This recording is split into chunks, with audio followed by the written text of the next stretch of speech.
Welcome to Wednesday night Asylum on a Thursday night of all places. I'm telling you right now, it's been a hectic week, but I'm getting it done. I'm getting it done. I'm getting it done. And I'm here with y'all, my fans of the unknown world order of the UWO, who represent the unknown brand, and to give you my concepts on a lot of different things tonight on this super show that couldn't happen last night. So, okay, I got a lot of stuff to talk about. So let's get started. First, let's start with a Stanley Cup. Whoa! I thought this was a wrestling podcast. No, you're wrong. This is the Unknown Asylum. Anything can happen in the Unknown Asylum.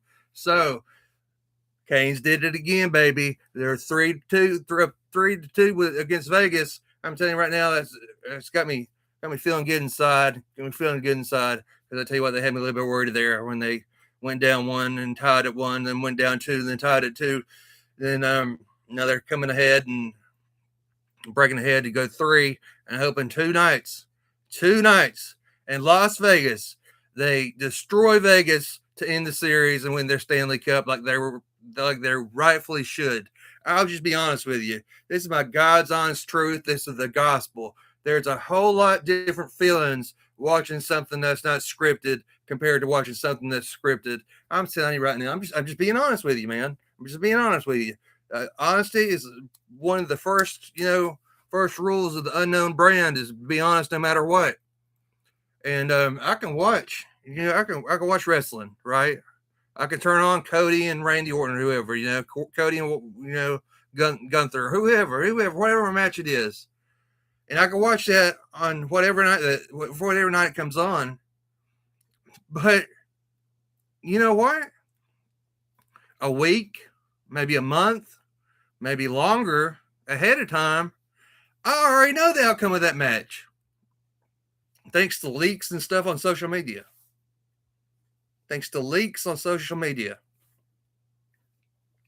Sorry. And people doing stuff like I do. I mean, I'm just saying, I already know the winner of the match.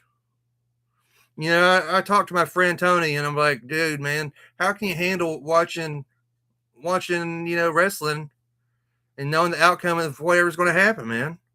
How can you handle knowing who's going to join the NWO, which, that didn't happen back then, but or know who's going to join this faction, and just like watch it, knowing what's going to happen. And he's like, oh man, it's just entertainment, dude. It's just entertainment. I enjoy watching it. I said, Tony, would you like to go watch Scream 8, right? Which is either in production or either in pre-production or getting ready to get into production. All right. Would you like to go watch Scream 8, knowing that Sidney Prescott's the Ghostface killer summer ahead of time? I mean, honestly, though, look, with Scream 7, speaking of Screams, Scream 7, they painted it all over the internet that Stu's going to be back as the killer. So, like, well, it didn't happen. And I'm sure I'm ruining it for somebody. If I am, screw you. I don't care. But when that didn't happen, actually, it was shocking to me. I mean, I use that reference in connection to watching hockey, watching basketball, watching football, watching, soccer or golf, anything. I mean, it's like they say you shouldn't bet on wrestling because, it's scripted and everything can change. But I honestly think I can make a better job gambling on wrestling than I could gambling on any other sport. I mean, really, I really honestly could. I mean, because wrestling, the news is out there, plain and simple. It's out there. Who's going to win? Who's joining what faction? Who's injured? Who's not showing up tonight? Who's showing up tonight? And it's just like that bored me, man. That bored me. And yes, I worked for a wrestling organization called Wrestling for a Cause Chattanooga. Yes, I was their journalist. I was their broadcast journalist. I did their commentary. I did their backstage interviews and stuff. And that was fun up to a point. Up to the point when I was years invested in it, and I was just everything happened. I knew everything that was going to happen, and that bothered me. It bothered me, and that's one reason I pulled out of that and went to part time with that, and started doing my own thing. Now you can say I'm running a wrestling podcast. Yeah, we're running primarily a wrestling podcast, but you know what? With the Unknown Asylum podcast, I am able to watch what wrestling I want to watch, report on what wrestling I want to report on, talk about what I want to talk about, and I'm not listening to somebody over in the corner of the room with a bald head saying, "No, we can't talk about that. We're a family-friendly show," or something like that. Now, William, I don't mean nothing by that, man. You know I don't. But I'm just saying, I can report on what I want to report on. I can sit here in my unknown asylum, in my fortress of solitude, and report on what I want to report on. And like I said, tonight tonight I started reporting on hockey, and now I'm going to pull in to different topics from wrestling that I wanted to talk about last night, but things didn't work out that way, so I'm doing it tonight. And so now we're back to your regular scheduled program of a wrestling show. Okay, look, this is a super show. This is a super show. And we're going to go into all these topics that are talked about. And so with that being said, let's get started talking about these topics, these wrestling topics. It's a major what if show tonight, boys and girls. It's a major what if show tonight, and some stuff happened, some stuff didn't happen. And I got my list as I usually do. Well, let's skip the page there. Let me find my pen. Let's first talk about Chad Gable, y'all. Let's talk about that mask versus mask match. As I wear a mask, talk about the mask versus mask match. That was the best match I've seen in a long time. I mean, you talk about wrestling. Talking about somebody who has a distaste in his mouth for wrestling to give a match props.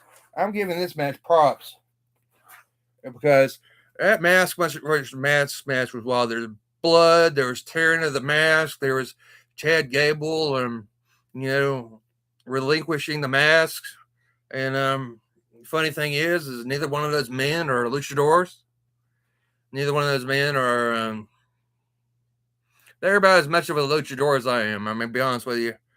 And it was wild. It was wild. It was crazy.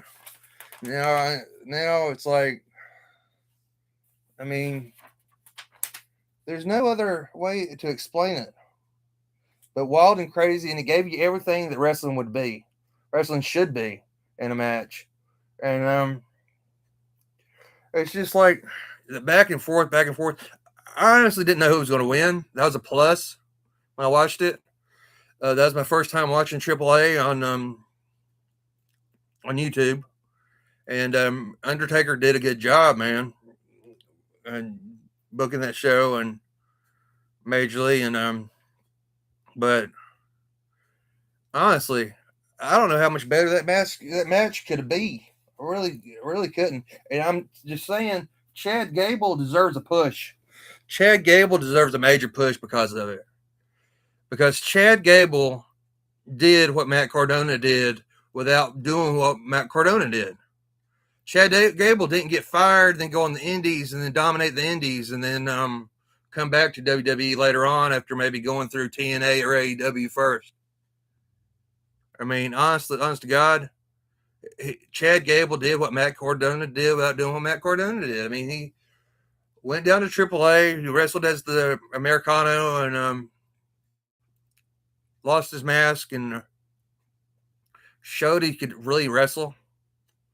I mean, Kurt Angle would be proud of him. I mean, I really think Kurt Angle would be proud of Chad Gable too. I mean, Chad Gable deserves a title. He deserves a championship. I understand he's on this forgiveness tour now with the Luchadors, but screw that. Screw that Angle. Not Kurt Angle, but screw that, storyline. And let's give Chad Gable what he wants. Give him a championship. Could Chad Gable be the main guy and be a world champion on either brand? I think you could. After what I saw in that match, I think you could. God's honest truth. I'm not BSing you. I really think you could. And I think when the other man in the mask, which we all know is Kaiser, Ludwig Kaiser, loses his mask, maybe he could too. I mean, he could be a main eventer too. I mean, I'm just saying they're doing a lot more than hokey dokey, R-Truth, Danhausen jokes. And I mean, the Alpha Academy is done. That's squashed. And so Chad Gable deserves a push. A solo push of his own. Now, I'm gonna just be honest with you about that. He deserves a solo push of his own. And I don't know what else to say on that, really. Other than I think he could be a world champion in either brand. He is a smaller guy. I'll give it to you. He is a smaller guy. And but I don't think that matters. I mean, Cody's a smaller guy. In my opinion, Cody's not Brock Lesnar, and Cody's not Obi Finney, whatever his name is. I mean, he's not that big compared to those guys, so he's a smaller guy. So Chad Gable could easily get a push on either brand as the world champion. It'd be nice. We'll see. And I talked to you NWO earlier. And back in without using my phone, y'all can fact check me if you want, but without using my phone, back in 2002, Shawn Michaels returned and joined the NWO. But did you know that before COVID, that the WWE planned a NWO reboot with the original with an NWO reboot that the original members of the NWO knew nothing about? I mean, some of the people that they were choosing from was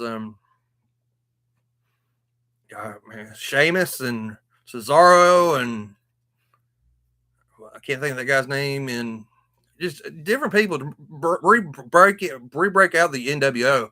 And what do I think about that? What do I think about an NWO reboot?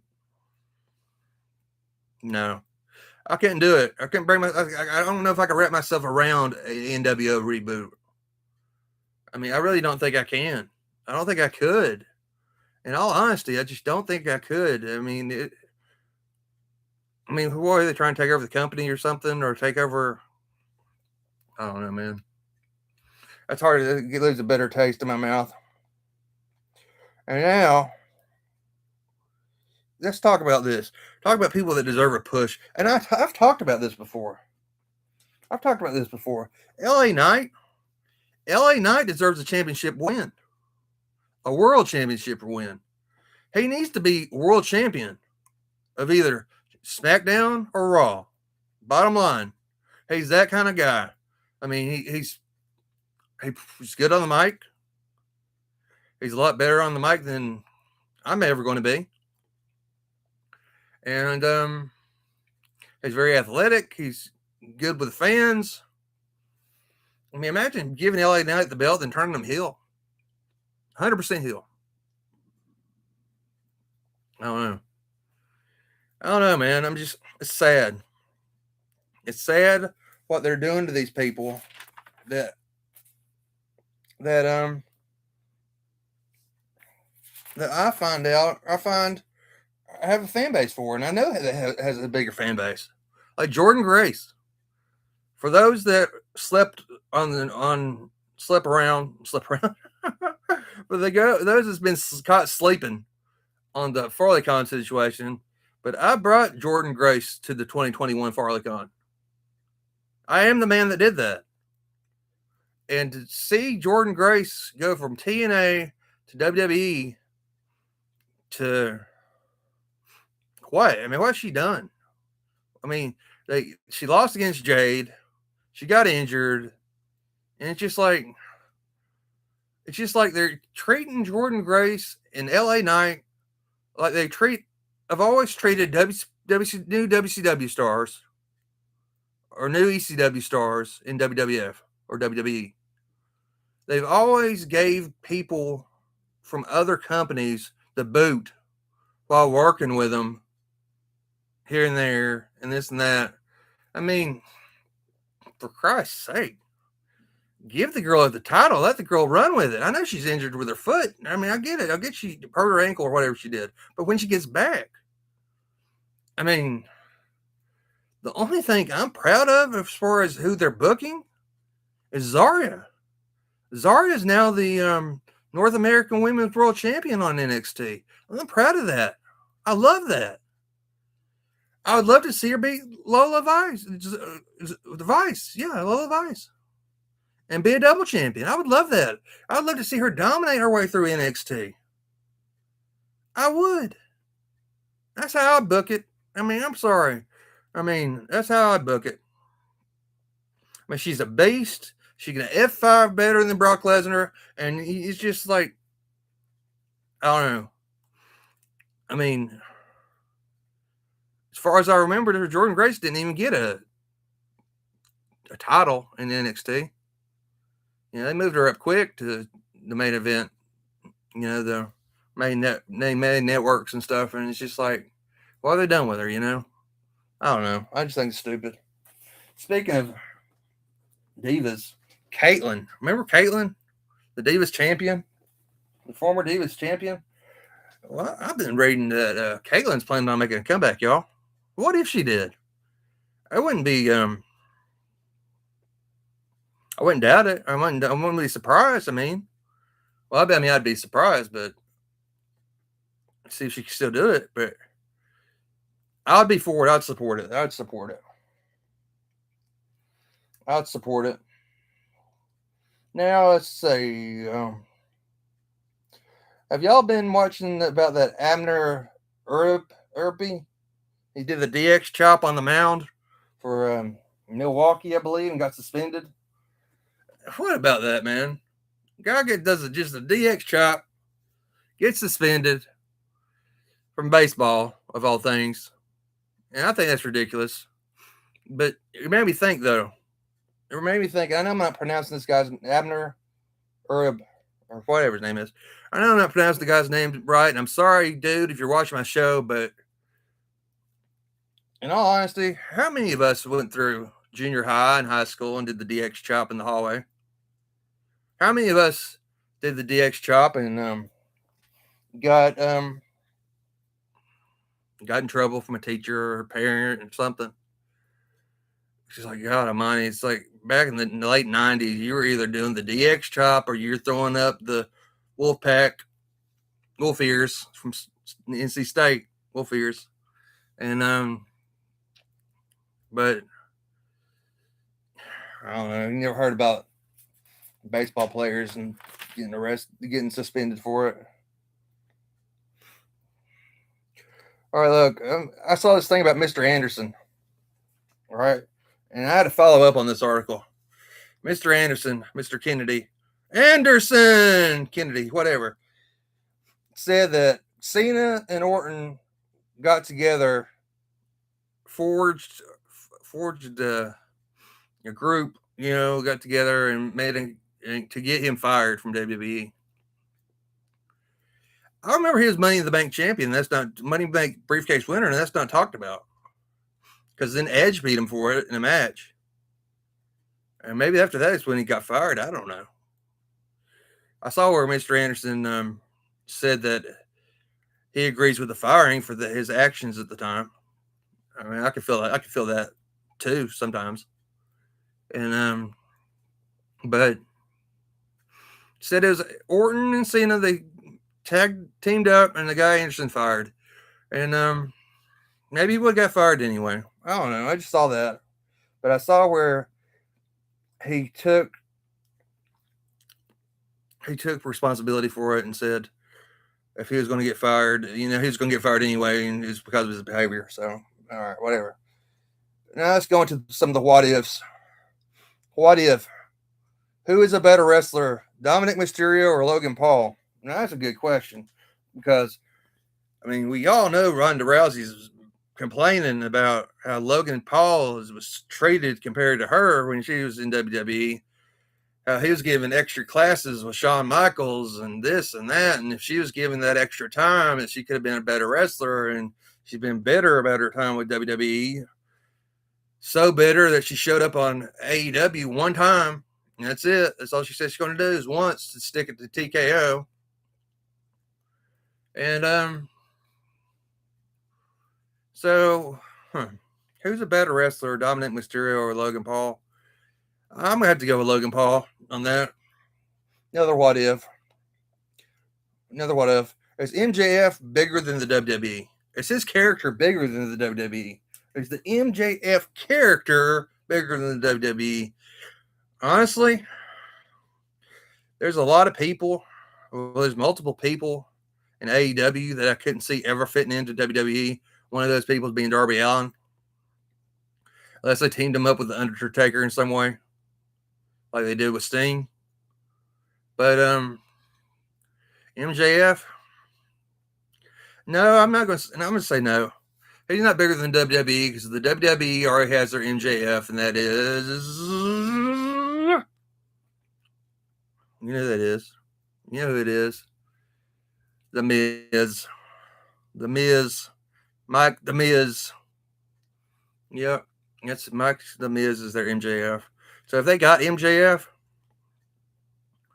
that just wouldn't work. You can't have two MJFs in a company. So, well, moving on.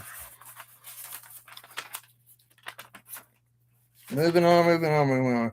Well, Braun Strowman says that he'd return to the WWE for an Obafemi match if the money is right. What's the right amount of money do you think that is? What's the right amount of money you think that it would take to get Braun Strowman and Oba together? And do we need Braun Strowman and Oba to face each other? I mean, Braun Strowman seems to be doing just fine with his little food show, you know?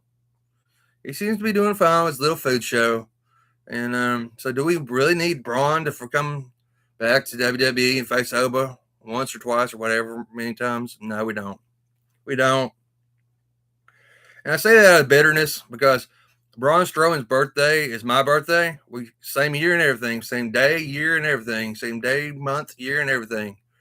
And that bastard never would wish me a happy birthday online. So you know what? We don't need you in WWE, Braun.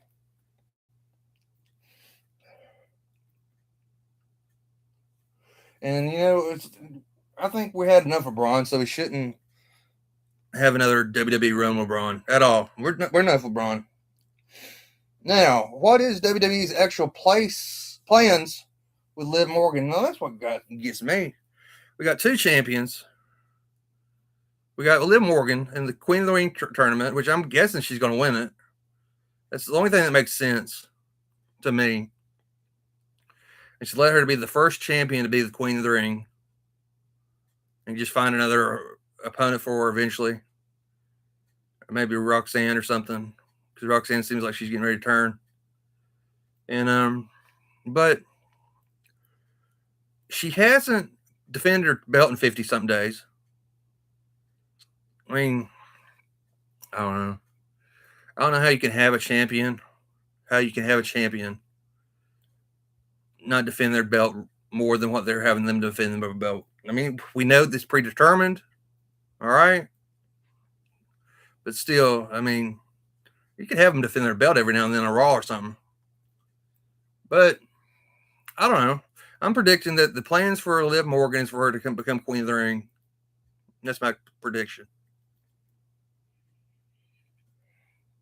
Now, here's some good ones. Should Seth Rollins join the Bloodline? Yes, and I'll tell you how. Seth Rollins should join the Bloodline if Moxley quits AEW and Dean Ambrose returns to the WWE. Then Dean Ambrose should join the Vision. All right? Because he's going to be still mad at, in my story, Dean Ambrose would still be mad at Seth Rollins, and you're going to have a Shield reunion yet. And So you never have a Shield reunion yet. You have Seth Rollins with the Bloodline, Dean Ambrose with the Vision, War Games. That would be awesome. That would be awesome. Like I said, this is a major what if episode. So if you're not following it, get on track.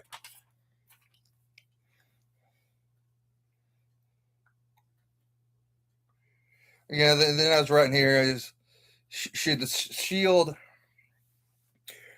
Here's another one. Should the Shield reunite one last time in WWE? And I say yes, they should. Okay, yes, they should.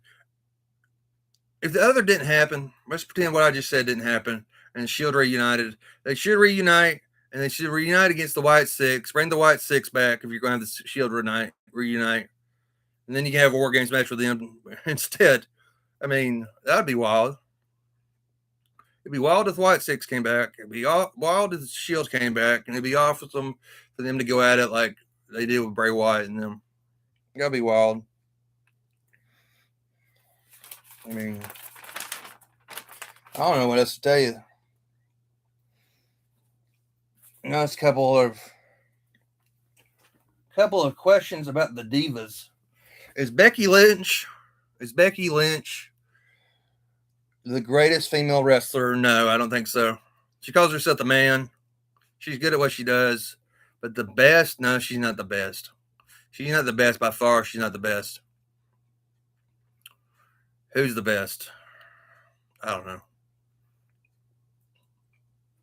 I don't know who the best is. But it's not Becky Lynch, that's for sure. And I wouldn't even get it to Charlotte Flair. I don't know. I have to think about that one. Now, Tatum or Sol Ruka, who are you?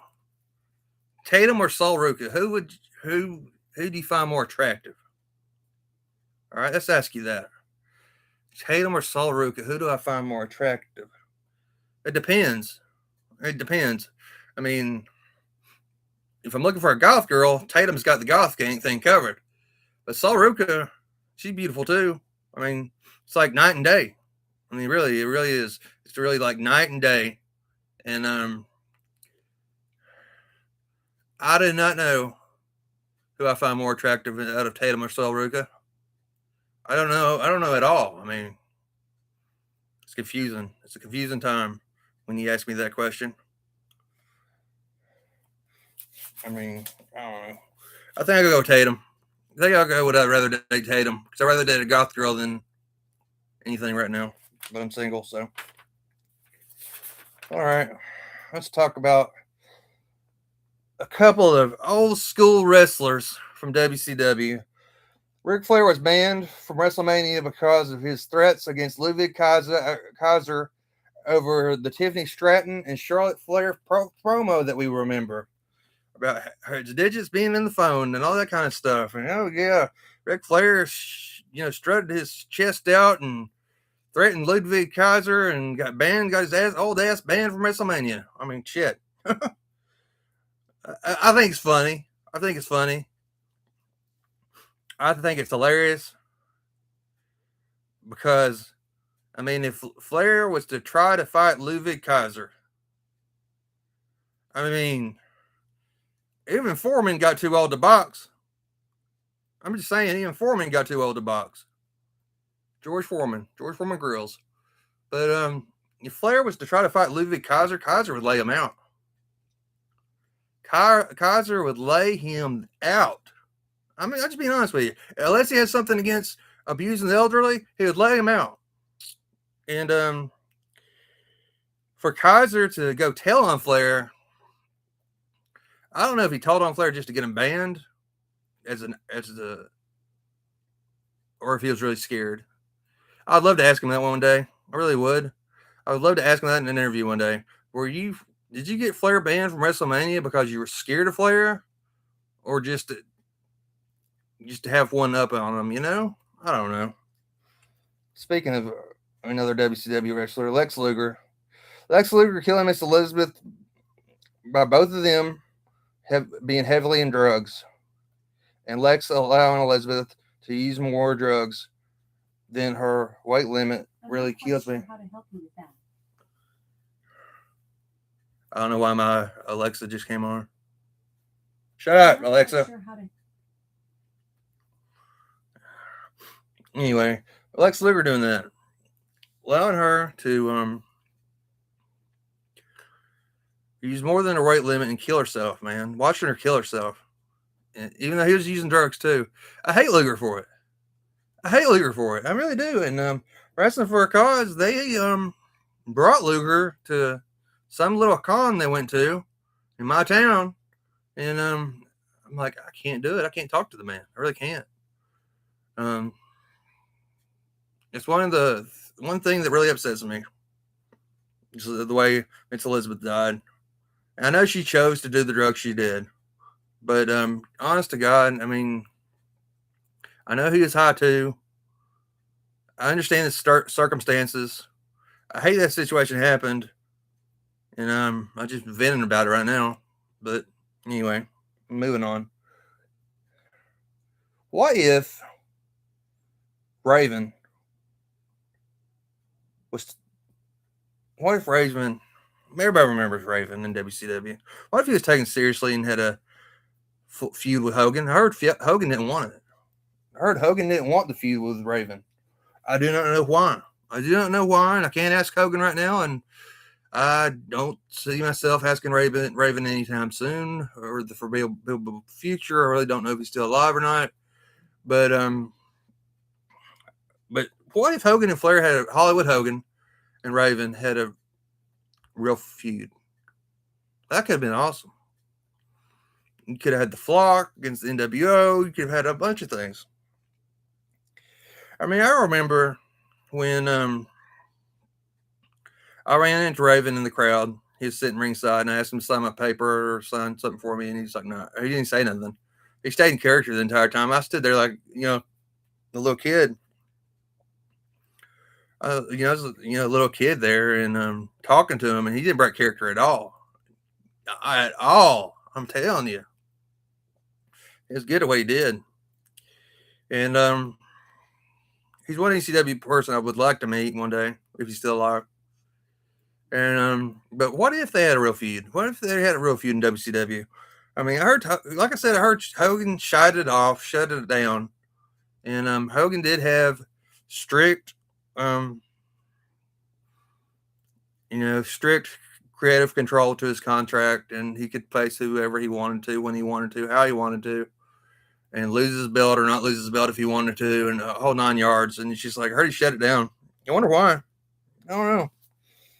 I do not know why he shut it down. I really don't. Moving on.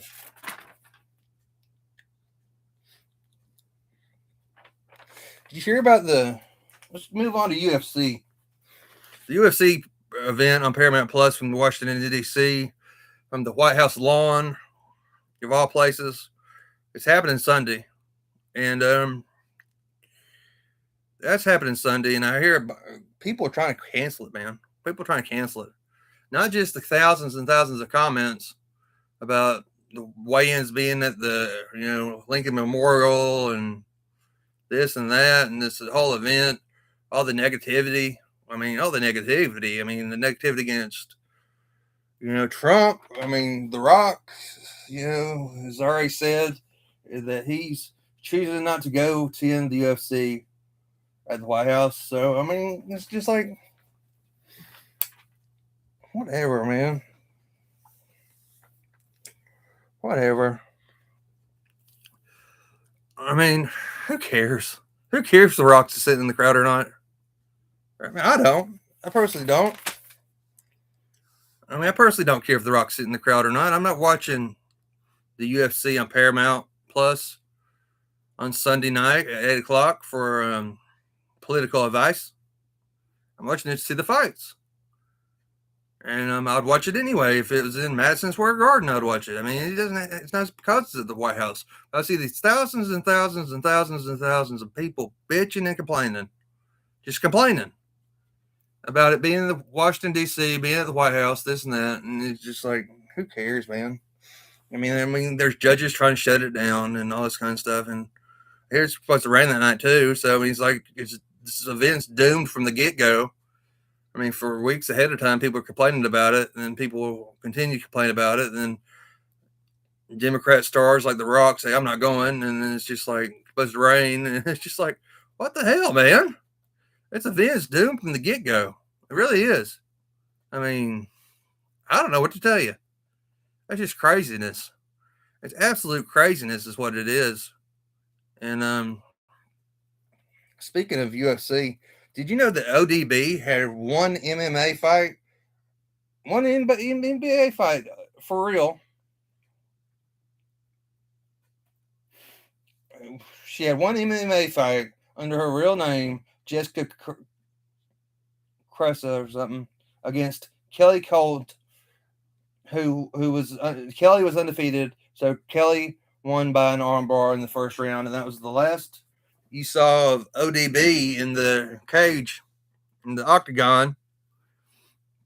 I tell you what, man, I wouldn't want to fight ODB now. I wouldn't imagine fighting her younger, and it's just crazy. Now let's, you know what, I've summoned. I have hit all my points, so I'm going to leave this episode 21 Super Show of Wednesday Night Asylum on a Thursday night with a laugh. With a laugh, okay? WWE allegedly forced talents to attend Triple H's bachelor party. WWE corporate allegedly forced talents to attend Triple H's bachelor party. And I'm telling you right now, I mean, if I was Triple H, I wouldn't want that getting out. I mean, he's a big corporate man now. So I think it's hilarious if they had to really force talents to go to his bachelor party to be that unliked and now become the boss. All right, y'all. Unknown World Order forever, man. Unknown World Order forever. Tune in Wednesday night for episode 22 of Wednesday Night Asylum.